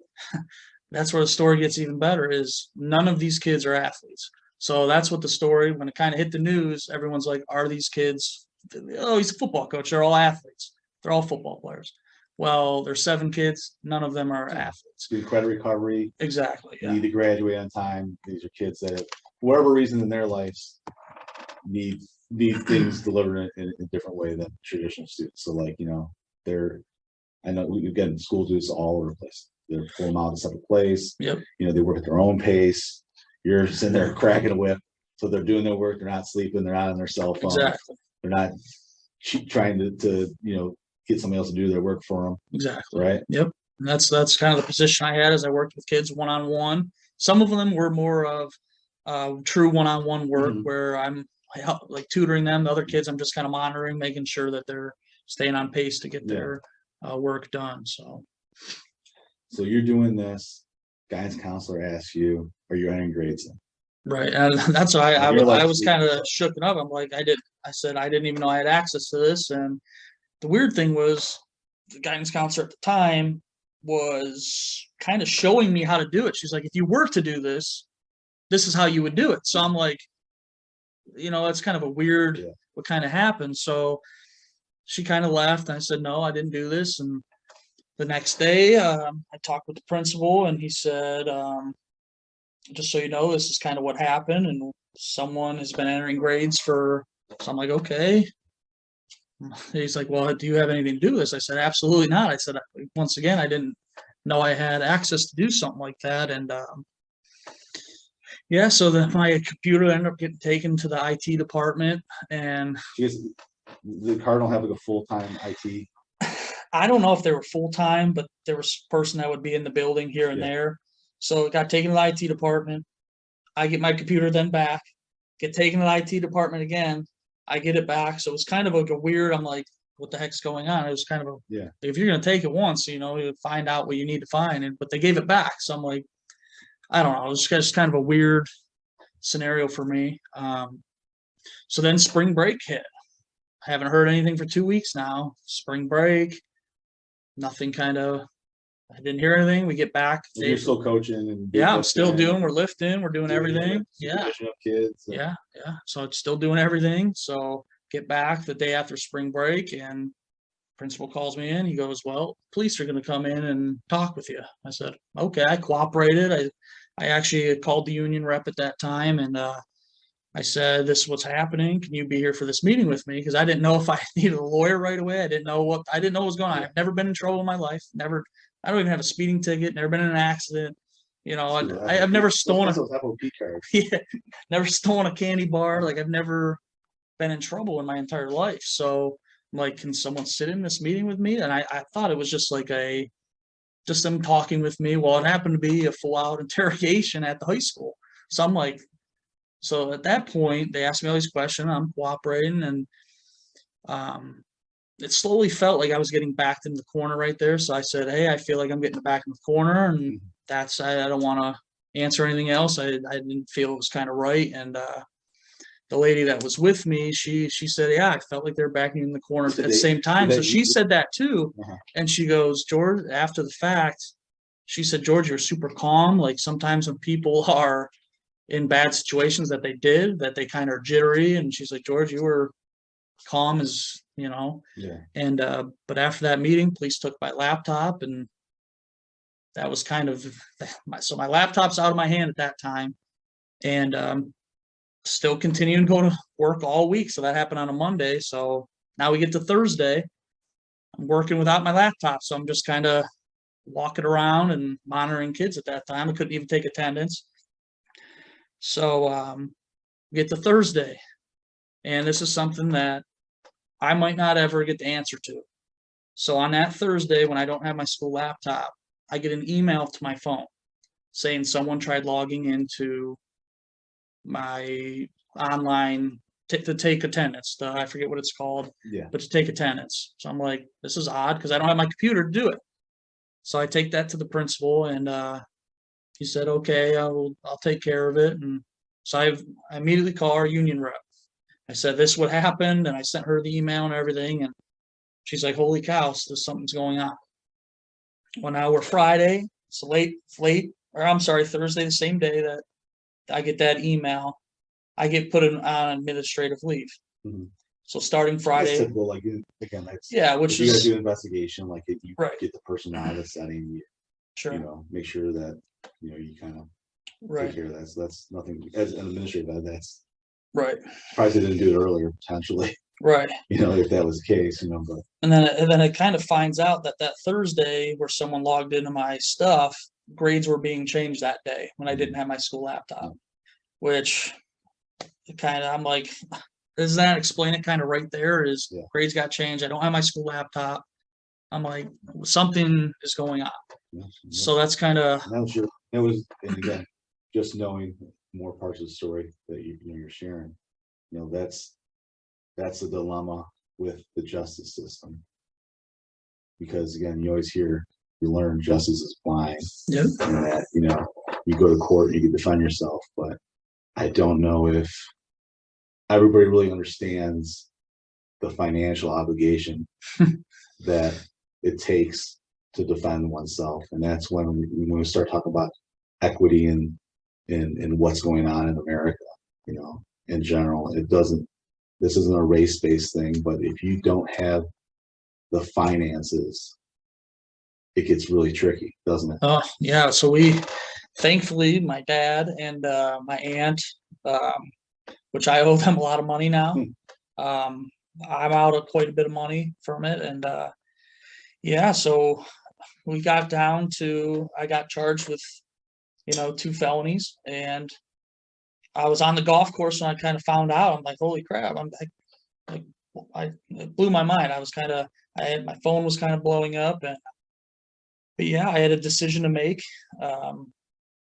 It was either go to trial and fight it, which they said was going to cost $30,000. It was either do that or possibly take a plea deal. So they offer you a plea deal. So when you do a plea deal, just to be clear with everybody, you have to say that you're guilty That's for correct. something that you didn't do, right? That is correct. So yep. So you have to say I did something I didn't do, or the alternative is you go to trial and at least $30,000. It could go Yeah, more and than there that, was, right? and they said there was multiple lie detectors, this different kind of Yeah, things you had to forensic do, and research. each thing was going to cost this and this. I'm like, we're already in this thing $16,000. I'm like, no, if they're, we're getting into money that I haven't made in my regular job. You know what I Yeah. mean? So we were reaching heights where I had to make a decision, a So financial decision. So you plead guilty. What did they tell you was going to be at that point? What did they tell you was going to be the consequence? So I had to take the plea deal, pled guilty. I got the year of probation and year probation, and that was it. Yeah. That was kind of it at the time, which kind of slowly changed. Yeah, and I remember as talking I to you. I'm took like, it. and even with that, I was ticked with you. I'm like, dude, you fight it, just fight it. Yeah. You know what I mean? Like Right. it's easy to say, And it's when, it's when, easy. when you're not spending money, and like Right. it was always like it not surprised me. I always think of like you as a quarterback, and I look around and see all these Favre jerseys hanging up. You're the guy throwing them back across the field and making something happen, taking some risks there. But here you're like, listen, like I do this. Yeah. And I don't have to do jail time. I have to do community service. Right. And like again, so it's like I understood that. Like again, like you didn't have the money. Right. You didn't want to take the risk because again, obviously, you go through the whole process, and you could go for you could go to try to get money back, and that's not a sure thing either, and that costs more money to do that as well. So like, and now we're talking about like a multi-year process. So you want this to go away. And that was the thing is, so my motto since I was a player was live and die with the depot. Like we're going for it. And so we got to a point where money was cost effective. You got to throw the check down, and so I had to take the plea deal at the end of the day. And which did I want to do that? No, I'll say that with 100% behind me, but it became a financial thing, which couldn't pay out any more money, and so let's fast forward. So like it wasn't like quick. Like it's not like you say, "Hey, today I'm taking a plea deal." So from the time that you said that you were going to take the plea deal to the time that you actually get to that hearing, about how long was it? So when this first came out was in March, 2021. It didn't end until November, the week before Thanksgiving. So it didn't end until then. But do you remember when was that the date? I believe it was October 26th was the final when I took where you went there and you went in front of the judge. Yeah, no, that's when I accepted the plea. The final hearing was like the deal we talked about, like community service. Yeah. Like don't do anything again, whatever. Right. So then again, there were some things you had to do for the courts, and one of the things that blew my mind was like they asked you to not just plead guilty, but you had to apologize for like specifically what you did, right? Yep. So they wanted you to show remorse. So as we get closer to that time, they want you to show remorse for what you did. And you had to explain kind of like how you did it or why you did it or where they're going down that. Yeah. So it was my final court date, and I struggled writing this thing. I had to make a statement, and where they wanted me to show kind of remorse, which is, fine, whatever. I'm like, I'm just trying to get this thing over with. But I struggled writing this statement, and they wanted me to say that I did it, which was tough. It was very tough because I'm sitting here in the back of my mind. I'm like, I want to get up and flip this desk right now.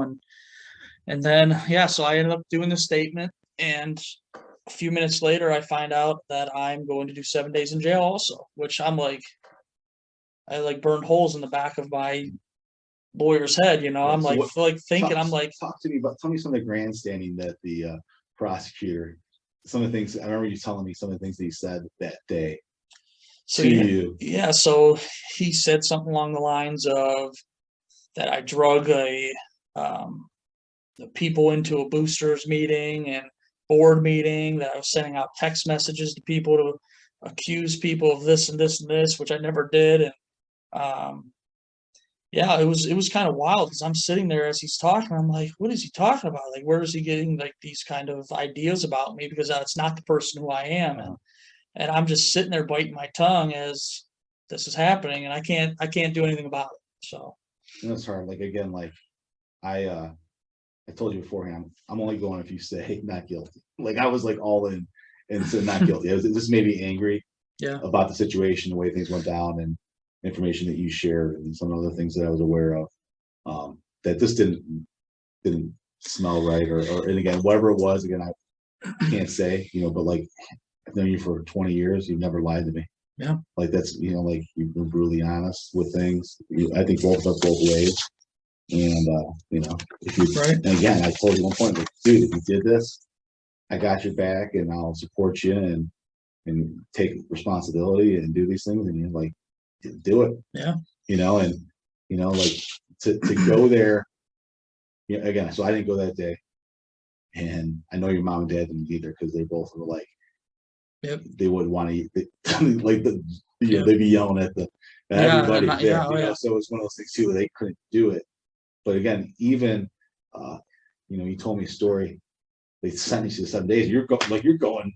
Yeah, I was going You're right like there. go out there and so the sheriff's officer is taking you to the car. Remember Yeah. that story you told me? Yeah, so I actually knew the one police officer who's friends with my brother and kind of knew each other at one point or another. And Mhm. he's talking to me. I'm like, as he's taking the car, he didn't even have his car ready. He goes, George, you weren't supposed to go to jail at all. Like, you were just supposed to take this plea deal and sign your papers, and you had the year of probation. And so we're walking out to his car, and he has his lunchbox and stuff in the back seat. Like, car, he said, usually I have my car warm. He's like, George, we didn't think we were taking you. I said, yeah, neither did I.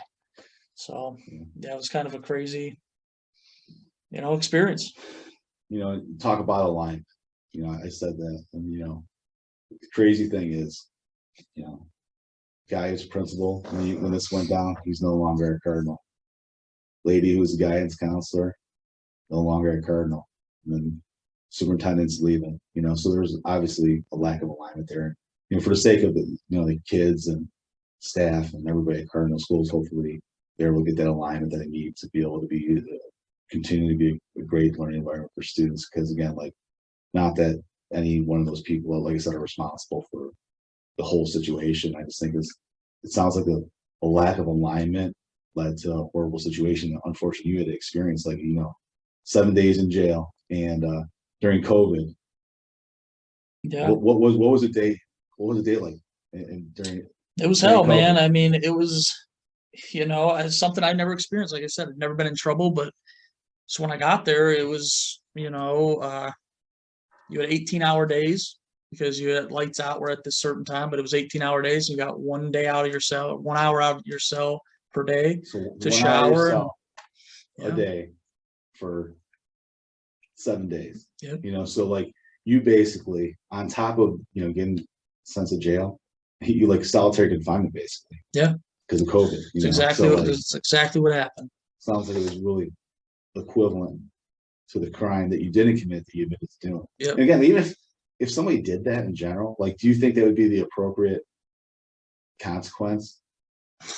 I don't know. Yeah, I mean, like, I just think about like that again, a school administrator. If I had to deal with a situation like that, like it's a pretty easy deal. Like, I mean, if I'm there, George, and you do this, I'm calling you in, and again, if I have enough evidence that looks bad, say, listen, this doesn't look good for you. It's probably your best interest to resign this position. You know what I mean? Because and you mentioned that is so in papers, and you've read things about it. Is the papers keep saying that I was given an opportunity to resign, which could I have sent a letter of resignation? Yes. But you think someone would eventually called me in at some point at some point when this is happening, say, George, if you just resign, it's over, done. Yeah. But it was kind of didn't happen that way. And it's like I called the police immediately, and so I don't know what if there was any protocols in favor or drawn up to when something like that happens. I don't know. Yeah. And again, it's one of those things where you think that would be more of a school situation where they try to handle it in house with people. But again, Cardinal's a district that's like really so understaffed. I think for a building principal there, it's tough because you have to do so many functions for superintendent. They're not like a top heavy by any means there. So maybe they brought them in there because it was not enough support there to do it internally. So their process is a little different probably than ours is, or some other places I've been in the past. But again, it was tough watching you go through that.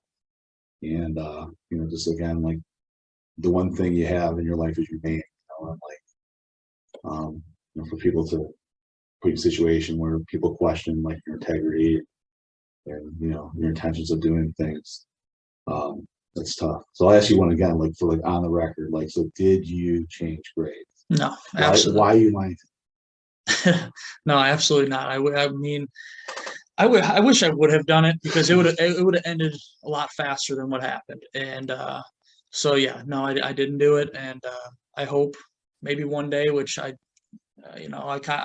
just kind of want to push this away and get it out of my life and kind of move forward. But I hope maybe one day that we will find out, and truth might come out, truth might not. But I'm okay with that because I'm kind of moving forward and kind of want to do my own thing now. And but yeah, it's been tough because my name has that that asterisk next to it all of a sudden, and which has kind of been tough because I've applied for certain other coaching jobs now, and I could name one, which I won't name the school. I'll tell you that I didn't get that job because of what happened, and I brought me in, interviewed me. I told them exactly what I'm telling you, and yeah, they didn't end up hiring me. They said they're going to go in a different direction, which I'm fine with. You don't tell me the truth and say why. And yeah, that's I told you with that. I said listen, man, if you're going to coach somewhere, make sure that the principal knows, the AD knows, the school board knows, and if they still are interested in you based upon your merits, then that's great. But again, if that's not something that they're ready to support, then again, that's not the right fit for you. I hate to see you go in a situation where you think you're okay, and the next thing you know, he goes a week 2, and they're like, we didn't know about this. You got to go. Right. And like I said, it's weird how things happen in life, and things kind of change the trajectory of what you're doing. Right. One of the most amazing things that happened to me in my life was having the opportunity to resign anyway. Because around that time too, like I said, that was post tumor, and I was reevaluating how I wanted to be as a father. Right. How do I want to be as a husband? How could I continue to impact young people? Because I love kids, in school setting and all of it. And I remember Steve Thompson was doing a presentation on some of the state of the school district at some point, showing some statistics, and he said something about hey, listen, if you think you could positively impact these in the school, by all means, get your administration degree and make an impact somewhere. Sure. And it was almost like the head coach talking again. Right. Yeah. Listen to him talk. It was and before I never thought I never ever thought administration. My first master's degree was in sports management. So there's that, and then since then, I've got my admin license. I lucked into getting one of the best jobs around. I hired as athletic director and assistant principal at Cuyahoga Heights originally. So I did 3 years in those dual roles. During a time I got to be a part of 2 state championship appearances. We went down to the shoe playing a game, and we went down to Canton and played there, and that's awesome. Even as a coach, to get to be a part of that, right? Or not a coach, but athletic director, and just getting things ready, preparing it, being on the sidelines, watching an awesome coaching staff. Yeah. the Cuyahoga Heights, like do things and great kids, like realizing their dreams. It was still odd. Like again, my love of football was just a different place. I remember one of the parents even, how about this, on a box of like fruits and stuff like that. They had the hotel, found some old something North stuff and wrote BSTW on it. There you go. So I thought that was cool too. Like, they brought connect that part there. So, it's just crazy. So like I said, like the administration route was great. And then I did that job for 3 years. My first year, Tom Evans, the superintendent of Cuyahoga Heights, an awesome guy. He was the head football coach and head wrestling coach. Just like couldn't ask for a better superintendent to work for.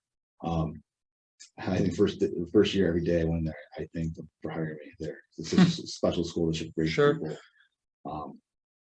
And he provided me an opportunity to go back and use my special ed background to be director of people services for the district for the last 4 years now.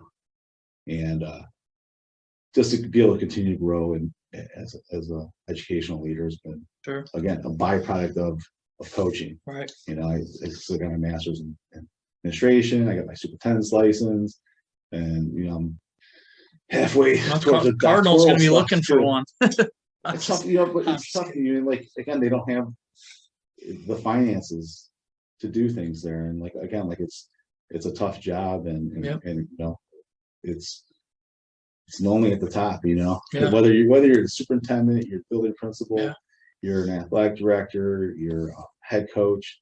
When you're that lead person, like you've got to make a lot of tough decisions. You're not going to make everybody happy all the time, right? And you stand by your principles and your vision of why you're doing things as you do them.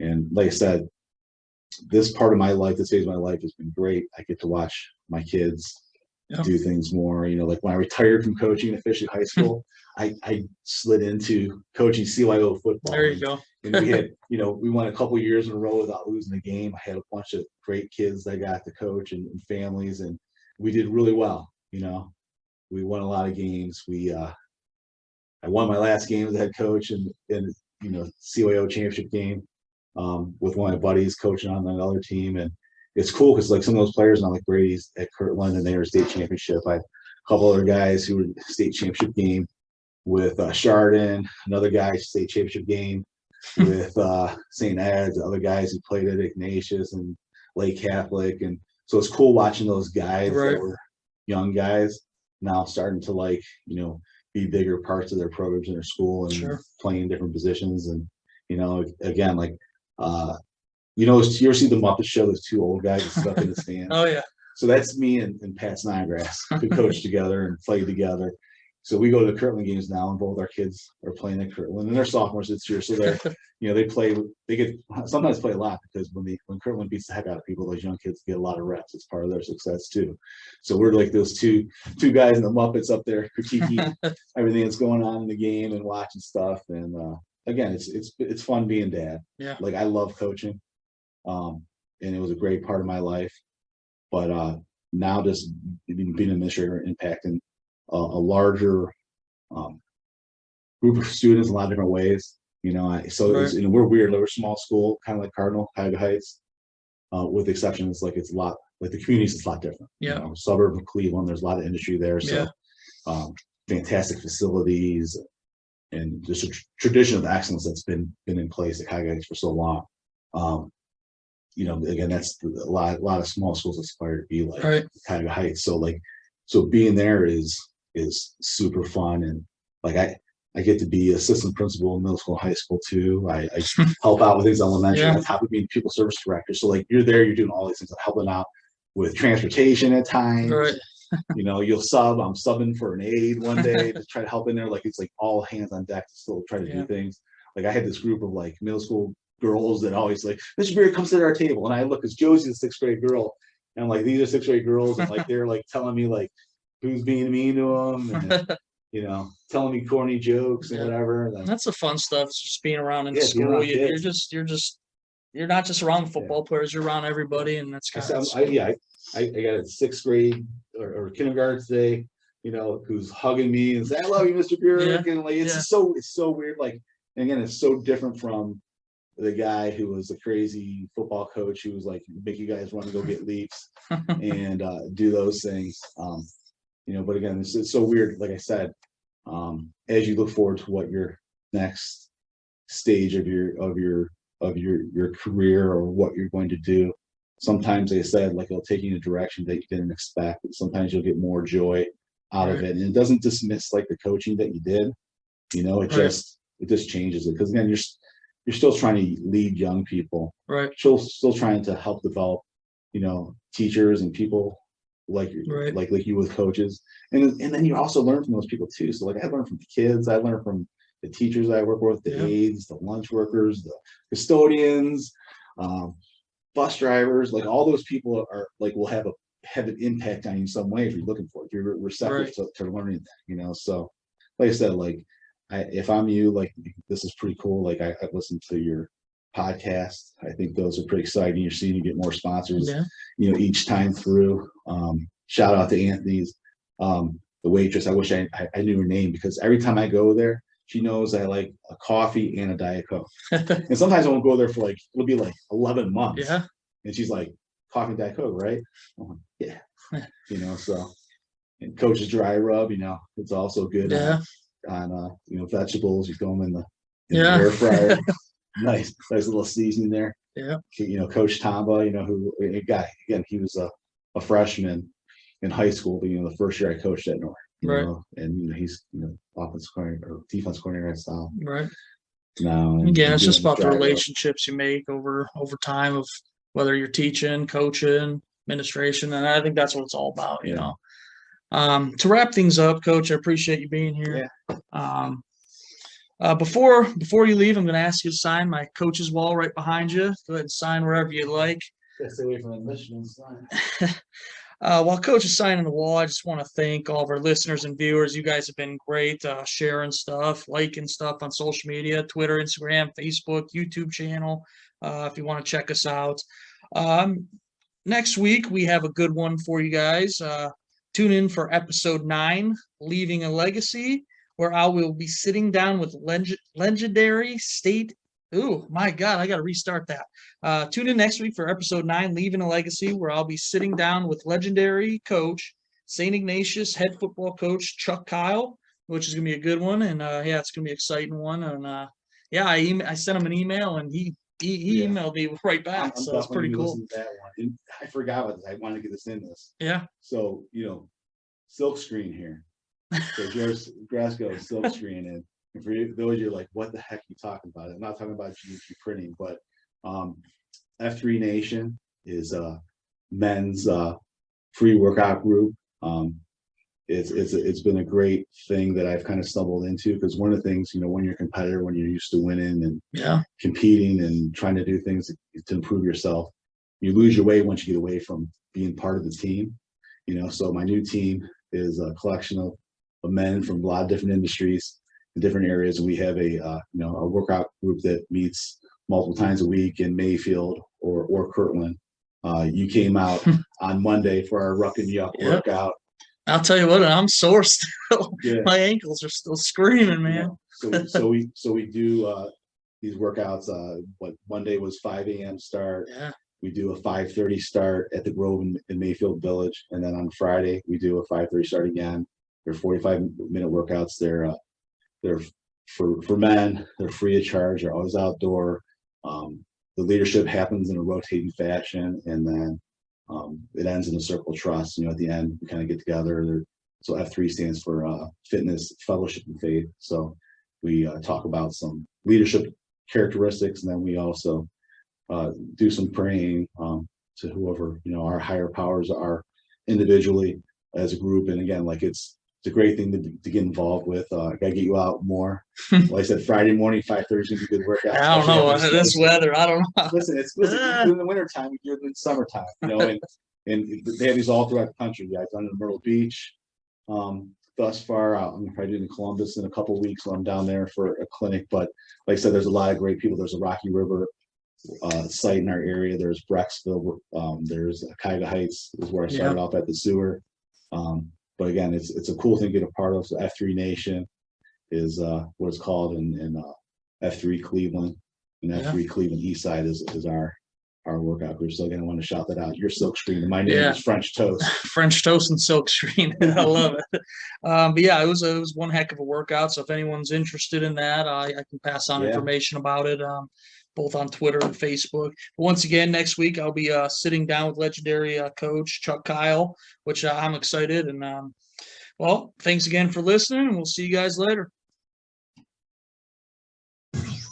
Welcome to the Coach's Approach, a podcast where we sit down with high school coaches and get the cold, hard facts about the high school coaching world. This is the Coach's Approach, where we talk X's and O's. Follow us on social media, Twitter, Instagram, and Facebook, and subscribe to our YouTube channel.